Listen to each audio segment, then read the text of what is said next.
Somewhere in northern Germany, a teenager pressed record. He did not know what he was starting. It was sometime in the early 1980s. German radio stations played music late into the night, mixing well-known artists with original acts, local recordings, and unknown bands that would never make it further than a local club. A teenager sat in his bedroom with a cassette recorder running, capturing whatever he liked the sound of. He cut out the DJ voices deliberately, leaving only the music. He wanted clean recordings. He did not always catch the names, but he knew what moved him. One song in particular was different from the others. It had a moody, melancholic quality, a restless energy, like music recorded in a city that does not quite trust the morning. The singer's voice carried an accent the teenager could not quite place. The instruments layered carefully, almost carefully enough. The recording lasted around 3 minutes. He had no idea who made it. He wrote a question mark on the cassette case next to it and moved on. The cassette went into a drawer. Question mark stayed, and the song slept for more than 20 years. The 1980s gave way to the 90s and then to the 2000s. The teenager grew into an adult. He moved away from the coastal city where he had grown up. The cassette travelled with him in a box, the way small objects from childhood do. It was not important. It was not even musical to him anymore. It was just a tape he had kept. The question mark on the label had faded. The music inside had not.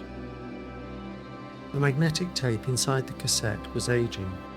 All magnetic tape does. The iron oxide particles that hold a sound recording begin to shed over time, a process so quiet it is invisible until it is too late. The music captured on that cassette was decaying at the molecular level, one microscopic flake at a time. No one was listening, no one was preserving it, no one even knew it mattered yet. His sister was curious about the old tapes. She had grown up in the same house, heard some of the same music. There was something compelling about recovering old recordings. Not just the sound, but the act of finding something that had almost been lost. She spent time with a cassette player and a computer, converting analog waves into digital files, one tape at a time. The process is painstaking. Magnetic tape is fragile. She did not want to lose whatever was left. When she reached the tape with the question mark, she listened again. The sound quality was rough. There was the hiss of analog recording, the subtle warping of old tape, a slight mechanical flutter in the playback. But the song was still there, still moody, still unidentified.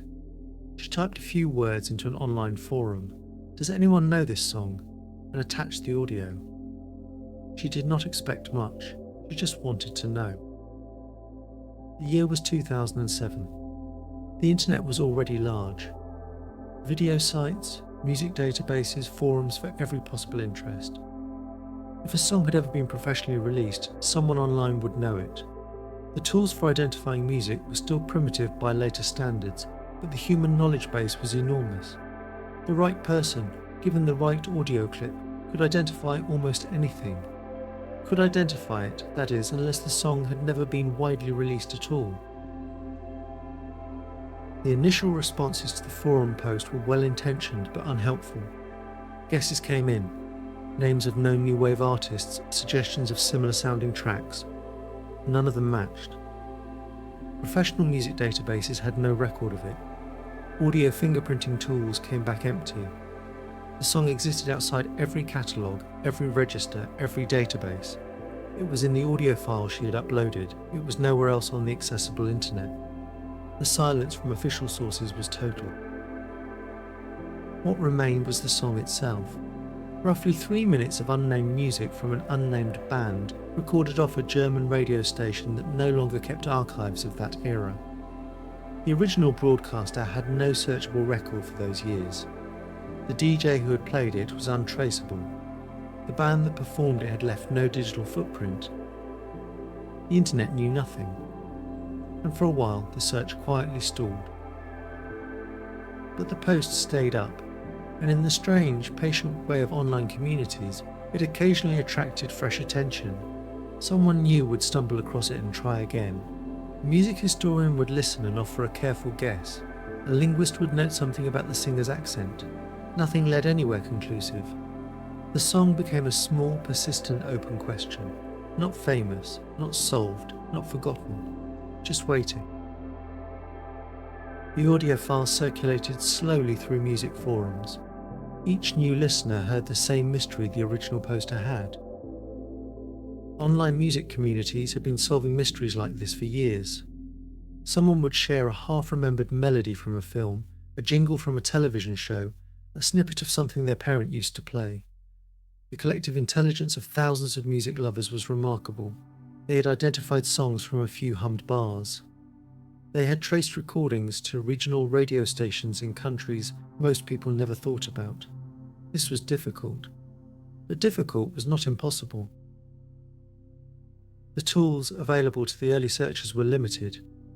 Music recognition software of that era was built on commercial catalogues. It matched what was in a database and returned nothing when no match existed. The song had never been commercially released in any form that entered a catalogue. No label, no distributor, no digital storefronts. The song predated the era when small regional bands routinely released music independently. It had simply been played on radio, then vanished. Researchers who listened carefully noted several characteristics. The song appeared to be from the early to mid-1980s, based on the production style and instrumentation. The synthesizer textures and guitar tone pointed toward new wave or post-punk. The singer's accent suggested German origins but was not definitively placeable. The lyrics, partially audible, contained a phrase interpreted as a place name. These were leads. None of them went anywhere. The search flickered. Interest rose and fell across the years like a signal drifting in and out of range. For roughly 12 years, the mystery bubbled along at a low frequency. Occasional posts, occasional new guesses, occasional dead ends. The audio file migrated from platform to platform as the internet itself changed. The forums of 2007 looked different from the platforms of 2015, but the song remained the same, and so did the question attached to it. No one could say who had made it, or why it had vanished so completely. By 2019, the internet had changed profoundly. Individual forums and music newsgroups had given way to large aggregated communities where millions of users could encounter the same content simultaneously. A post that might have received 200 responses in 2007 could reach 200,000 people by 2019. Someone reposted the mystery audio to one of these large communities. Within hours, it had attracted tens of thousands of listeners. The response was unlike anything the mystery had seen before. Users arrived from different backgrounds. Professional musicians, acoustic engineers, and historians of regional German culture. The song was analysed with tools that had not existed in 2007. Waveform visualizers, spectral analysis software, audio comparison engines. None of them found a match. But the community forming around the effort was enormous. A dedicated forum section was created specifically for the search. Within weeks, it had grown to tens of thousands of members.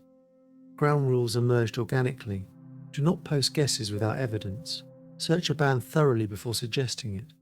Document what has already been eliminated. The community had the discipline of a research team and the energy of people doing something they genuinely believed mattered. They called the song the most mysterious song on the internet, and the name stuck. Tens of thousands of bands had been checked and eliminated. The answer was somewhere in the silence between. The methodology grew more refined. Community members compiled lists of every new wave band active in Germany between 1980 and 1988. They cross-referenced these with regional festival records, radio archives, and music reviews from the era. When a band was identified as possible, a searcher would contact former members directly, writing to old addresses, sending messages to people who had not been in a band for 30 years. Most did not respond. Some said no. The acoustic analysis team was particularly systematic. They isolated individual instrument tracks and compared them against known recordings. The guitar style pointed toward a subset of German post-punk. The drum machine had a pattern suggesting a specific hardware sequencer from the mid-80s. The The synthesizer patch was unusual. Not a preset, something programmed by someone with access to particular hardware. This was getting precise. But precise was not enough. False identifications were a recurring problem. Occasionally a community member would post what appeared to be a breakthrough. A band name, a song title, a recording that sounded unmistakably similar. The community would surge with excitement, then deflate when the comparison fell apart. The temptation to declare a solution is powerful when a mystery has lasted long enough. Each false answer left the community a little more cautious, a little more rigorous, and a little more determined. The singer's voice was one of the hardest elements to analyse. Voices are deeply individual, and the vocal on the mystery recording was partially obscured by the recording conditions. The cassette quality, the radio broadcast compression, the decades of magnetic decay.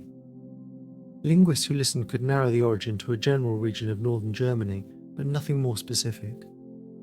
The exact accent was somewhere between coastal northern German and something more neutral, as if the singer had been trained. 2020. 2021. The search continued through a lockdown world. There is something particular about a mystery that has already survived long enough to resist smart people with good tools. This mystery had done that. It had outlasted music identification software archivists, professional musicians, and acoustic engineers. Each failure did not diminish it. Each failure made it more compelling. By the time 2 years had passed since the surge in interest, the community was still there, still searching, still certain an answer existed. The community developed a kind of collective mythology around the song. Theories multiplied.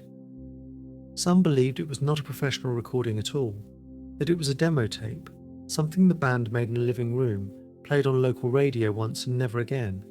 Others believed it had been released on a limited regional pressing, the cassette sold at a small venue, copies long since discarded. A few believed it had been deliberately kept secret, for reasons no one could articulate. There was also the question of the song itself. People listened not for analysis, but for the experience. Members wrote about what the song felt like, the texture of that synthesizer line, the way the voice hesitated before certain syllables, the sense of a melody trying to remember itself. The mystery had become inseparable from the music. You could not hear one without the other. Someone always came back. Someone always found a new angle, a new archive, a new thread to pull. In 2022, a researcher spent months contacting former employees of the relevant broadcasting station. Most could not remember specific songs from nearly 4 decades earlier. Some described how playlist records were kept, not carefully enough to be useful. One recalled that unsigned local acts were sometimes played without full documentation. This was consistent with what the community suspected, but it still did not identify the song. A parallel team focused on geography.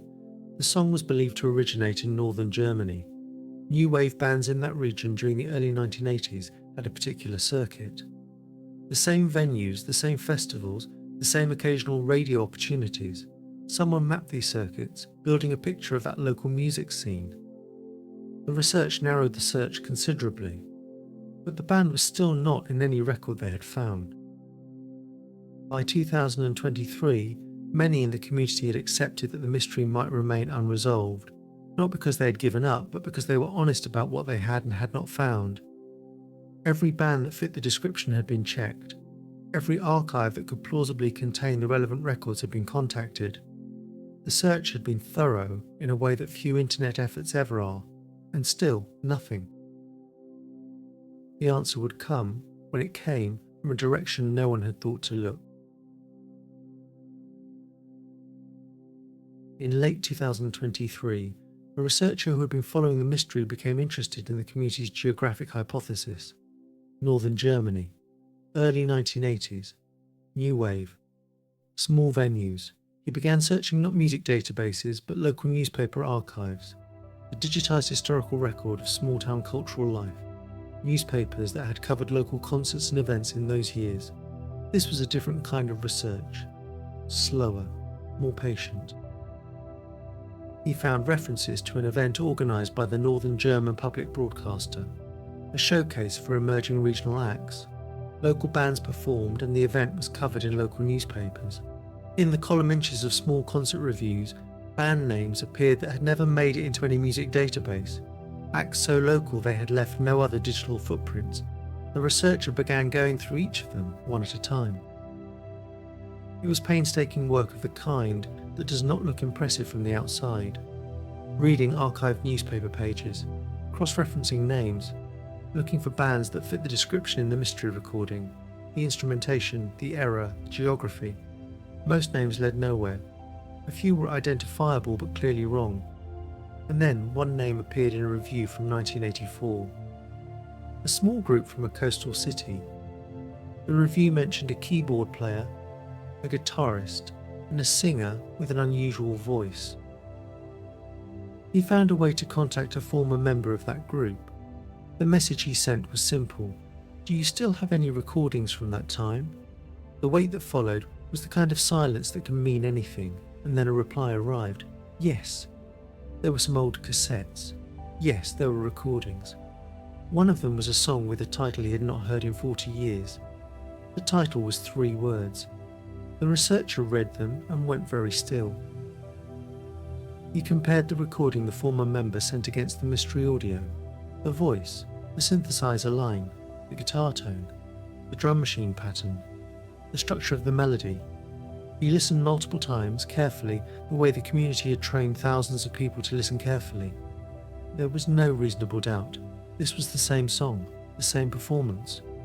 The same recording that a teenager in northern Germany had captured from a radio broadcast more than 40 years earlier.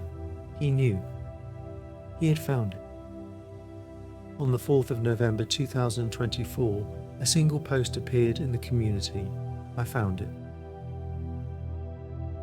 The community response was immediate and overwhelming. Hundreds of comments arrived within the first hour. People who had been searching for years, or 6 months, arrived at the same moment of collective recognition. There was verification to be done. But even before the rigorous analysis was complete, most people who listened knew. The particular certainty that comes from 17 years of careful listening was unmistakable. This was it. The verification process was careful and thorough. Community members with the deepest audio analysis expertise compared the original mystery recording against the version provided by the former band member. The waveforms aligned. The acoustic fingerprints matched. The specific characteristics that had puzzled the community. The synthesizer patch, the vocal phrasing, the drum machine timing, were all explained by the same recording session, the same band, in northern Germany in 1984. The news travelled faster than anything the community had seen before. The 17-year question had an answer. Major news outlets picked up the story within 24 hours. The mystery of the most mysterious song on the internet had been one of those recurring internet curiosities that journalists return to occasionally over the years. But now it had an ending, a resolution, a band name, a song title. The coverage was global. The story appeared in European outlets, American media, online publications in a dozen languages. Everyone wanted to know who the band was and what they had to say. Somewhere on the northern coast of Germany, a retired musician's phone began to ring. He did not understand why. The band had been 4 people in their early 20s when they recorded that song. By the time the internet found them, they were in their late 60s. They had not played music together professionally for decades. They had not known that a recording from 1984 had been heard by millions of people who could not name them. They had been famous in absentia, celebrated without knowledge. The song had travelled further without them than it ever had with them. One of the former band members gave an interview shortly after the identification was confirmed. He said the group was absolutely overwhelmed. They had not noticed any internet phenomenon. The song's title was not known online, so there was no way for them to trace it. He learned about it only when someone reached out directly. What the song had become while they were simply living their lives was difficult to absorb. The community that had formed around the search processed the resolution in complicated ways. There was enormous relief. There was satisfaction, the intellectual satisfaction of a question answered, a puzzle solved after the kind of effort that no single person could have managed alone. There was also something that resembled grief. The mystery had been the centre of the community's identity for years. Its resolution meant a kind of ending. The forum was still there, but the reason for it had changed. The question that had lasted 17 years closed in a single afternoon. The silence it left was enormous. The technical documentation of the solution was meticulous. The community published a detailed account of how the identification had been made and what had been confirmed by the former band members. Every claim was sourced. Every comparison was provided for independent review. The methodology that thousands of volunteers had refined over years of failed attempts had, in the end, worked exactly as it was supposed to. What remained was the question of the song itself. For 17 years it had existed only as a mystery, a degraded cassette recording of unknown origin. Now it had a name and a band. A family member located a cassette copy of the original broadcast recording, and a higher quality version was found in the lead singer's personal archives. The master tape was still missing, but there was enough to confirm what had been found. The band behind the mystery had formed in a coastal city in northern Germany in 1983. 4 young musicians who loved the sound coming out of Britain and continental Europe. Moody, electronic, slightly restless. They played local venues. They recorded a handful of songs. They performed at a regional festival organised by the local public broadcaster. One of those performances, or a recording from around that time, made it onto the radio. Someone taped it. That was enough. They played small stages in a coastal city. They did not know the radio was listening at all. The history of the band exists only in fragments now, a cassette with a few songs, a handful of newspaper reviews from small local publications, photographs from performances in the mid-80s that circulate in the online community as historical documents. The band members scattered after a few years, as most young bands do. Life rearranged itself around careers and families in the ordinary distances of time. Music was something they had done once when they were young. For 40 years, a cassette recorded in 1984 was just an old tape, a memory of something they had been, not pride or loss, just a fact. They had not kept track of it. They could not have imagined that tens of thousands of people were listening obsessively, analysing every second, trying to reach them across 4 decades of silence. The reaction of the former band members to the discovery was a mixture of emotions that is difficult to categorise. Overwhelmed, one of them said. Moved, in the way that unexpected recognition moves people who had not prepared for it. There was also a kind of disbelief. The strangeness of learning that a piece of your younger self had been travelling the world without you, accumulating listeners and meaning in your absence, for longer than most careers in music last. They had been unknown for 40 years. In a week, millions learned their name. It did not feel real. Almost immediately, conversations began about what came next. A recording label expressed interest in formally releasing the song. The community that had spent years searching for the band now wanted to support them, to give the music a proper release, a proper credit, a proper place in the record. The idea of a vinyl pressing, a physical object that carried the band's name, was discussed. The formal release happened in the months following the identification. The original cassette recording, cleaned and remastered with care, was pressed onto vinyl by a small independent label. For the first time in 40 years, the song had a cover. It had a catalogue number. It had a place in the physical and digital world where you could find it with just a name. The community that had created the demand watched the release with the quiet satisfaction of having made something happen. The re-release attracted attention far beyond the original community. Music journalists who had covered the search wrote about the resolution. Streaming catalogues that had never hosted the song added it. Listeners who had heard the mystery audio but had not been part of the search now encountered it with full context. A name, a band, a story, a 40-year journey from a cassette in a drawer to a vinyl pressing with proper credits and a place in the permanent record.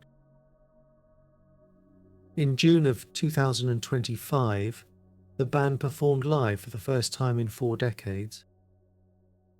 The performance took place in the region where the band had originally formed.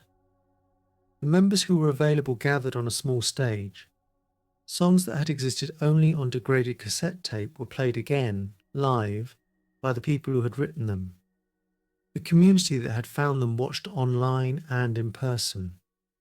It was not a large event by any commercial measure, but by almost any other measure, it was remarkable. 4 musicians playing songs they had written when they were young. The mystery had become a reunion. The community had become, in a very real sense, the reason a band existed again after 4 decades. This is not the normal relationship between listeners and musicians. Normally listeners come to music that already exists.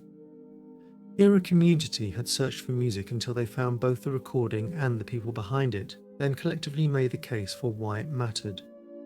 The musicians had been waiting without knowing they were waiting. There is a larger story here that this mystery illuminates. Every decade of recorded music contains countless recordings that were made but never properly archived. Regional acts, demo tapes, one-time radio performances by bands that dissolved before they had a chance to become historical.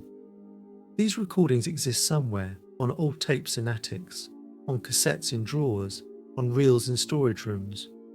Most of them will never be found. Most of them are already lost. The magnetic tape that captured the song in the 1980s was never designed for permanence. It was designed for convenience, for affordability, for the ability to record and replay. The music that ended up on that tape was incidental to its purpose. It was not archived. It was not preserved. It was simply captured by accident of enthusiasm, by a teenager who liked the sound of something playing on the radio and pressed record before the song ended. Digital networks changed what was possible for lost recordings. The same systems that made it easy to forget content also made it possible to recover it. A community of tens of thousands could do what no individual could. Systematically eliminating possibilities, building and sharing expertise, reaching across languages and borders, contacting people who had not thought about their old band in decades. The internet had both created the obscurity and resolved it. The community that formed around the search did not set out to become a research institution. It formed because people were genuinely curious. That curiosity accumulated over years into something with real scholarly rigour. Documentation standards, verification protocols, systematic methodology. When the answer came, it was accepted and rejected according to those standards, not just celebrated. The community had taught itself how to do this kind of work, because the work mattered enough to get right. In northern Germany, a cassette tape survived long enough to be heard. That turned out to be everything. The story of the most mysterious song on the internet is, at its centre, a story about survival. Most of what was recorded on cassette tape in the 1980s is now gone. The iron oxide has shed. The tapes have broken. The bands have been forgotten in ways that feel permanent. This particular song was almost gone. Saved, it was a teenager who pressed record and a sister who cared enough to digitise an old tape before it was too late. There are probably thousands of similar mysteries still waiting in drawers and attics across the world. Songs played once, recorded by accident, never identified. Artists who made something real whose work survived but who have no way of knowing it. The most mysterious song on the internet was one of the fortunate ones. A community that found it was patient, rigorous and lucky enough to look in the right place. The song still plays. It plays in streaming catalogues now, properly credited, with a note that tells the story. It plays in the memory of everyone who spent any time searching for it. It plays for people who heard it as a mystery and now hear it differently. As a completed thing, a question with an answer. The music that was almost lost is not lost anymore. If you have listened this far, you have heard the full arc of a mystery that lasted nearly 2 decades and ended in a small coastal city in 2025, the internet's capacity for patience, when curiosity runs deep enough, is one of its most underappreciated qualities. If you have ever wondered what other songs are still waiting to be found that thought is worth carrying with you,